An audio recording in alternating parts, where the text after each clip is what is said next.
Hi VC, Dale Gateful 33. So this is a little belated or little late next episode of the Lost in the Collection. So I think I said on the previous video I was poorly for a week or so, so I missed last weekend's. So I'm catching up now. Done a bit of furious listening, or well, actually relaxing listening, and. Yeah, I've got 5 records to talk about. These five. The theme is Dale's picks. I picked them. So yeah, bizarrely, these are 5 records I actually wanted to play. So who'd have thought it? Playing some records you really want to play for enjoyment. So first up is a bit of jazz. Cannonball Adderley. Something Else, featuring, as you can see there, Miles Davis amongst others. So this this is a Music Matters 33 press, with a nice crunch of the gatefold there. So really impressive packaging, really impressive pressing. Sounds fantastic and a great album. Really enjoyed this. I have it digitally, which is why I probably haven't been back to it for a while. So it's not like I haven't listened to it, but this is a great album. And if I was just getting into jazz when these were around, I bought 3 of them. These Music Matters 33 presses when they were sort of being distributed to resellers. Wish I bought more, and then suddenly. Music Matters stopped distributing them to resellers and only sold directly, and because they're in the States it costs about as much for postage just to buy the record, and the records are quite expensive, so it became a non-starter, unfortunately. So I've not been able to pick any more up than the 3 I've got, which is a shame. But yeah, these are great if you can get them. They're getting quite pricey now though, but fantastic sort of hard bop jazz album. Next up is, he says, trying to drop on the floor, a bit of Australian indie jangle pop. The Triffids and Born Sandy Devotional. This is a lovely copy, really pristine condition UK press of this album. This is a really, really great album again. It, as I said, sort of melancholic feel to some nice kind of, as I say, jangly indie, and really, really good from 1986.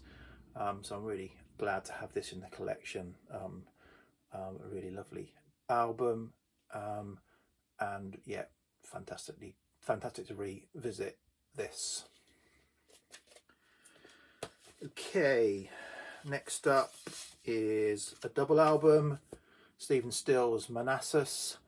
So my natural default setting when I'm approaching a double album is, really, did it really need to be? So I'm a little, so although I've previously sort of listened to this and ranked it quite highly, I went back to it with that kind of thought process. And my view, having listened to it, is, to my ears, there were a few tracks that didn't need to be there, and this would have been.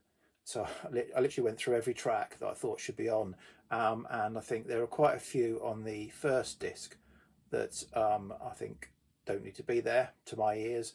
The second disc is great pretty much throughout. There isn't much that I would take off it. So overall, this is about a 70-minute album of mix of country rock, blues rock, sort of early 70s American rock, really, really good. But I got it down to about 46 minutes, and therefore could have been a really, really good single album. That's just my thoughts and the exercise I went through while I was listening to it. So generally enjoyed it, but it wasn't as fantastic as I remember.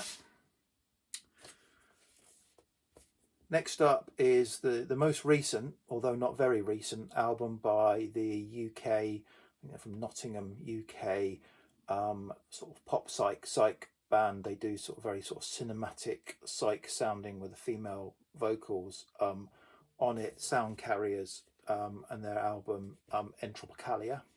This is very, very cinematic in its sound. This one was when they moved labels to the Ghostbox label, but it came out in 2014 and they haven't released an album since, which is a real shame. So they've only released 3 albums kind of in the last, I don't know, 10, 12 years. And that's, I'd say, a real shame, because all 3 I've got, well, 4 albums technically. They did release another album. I've got all 4 of them in some format, 3 on vinyl and 1 on CD, and they're all brilliant in my opinion. So and they keep the rumours that they're going to bring something out, but as such, maybe COVID related, nothing has materialised. But yeah, say this is a great modern neo-psych cinematic sounding album by the Sound Carriers. And then finally we have this album, which I have shown before but I haven't listened to for ages, Cressida, and their self-titled album. So they only produced 2 albums. This was their album from 1970, and I think I've gone on about this before. It's that period when psych turned into prog. This has got some jazz rock thrown in as well, and I think it just really, really works. Again, I really, really enjoyed this. It is a reissue on Repertoire, and I'm now getting my sticky fingerprints all over the really shiny cover. It's done on a kind of also a replica of that horrible what they call the Unipack sleeve, although this isn't a Unipack because the record is in there.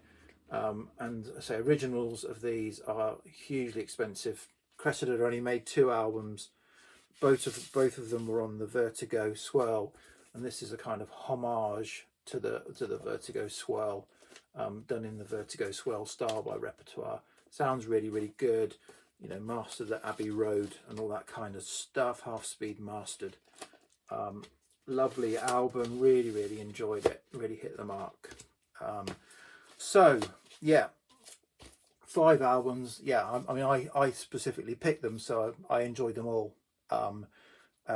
Maybe only say Manassas dropped a notch or 2 within its kind of ranking in my discography. The rest were all what I was expecting. So there you go, VC. That's 5, and I hope to get back on track for this weekend with another 5 once I can get some listening done.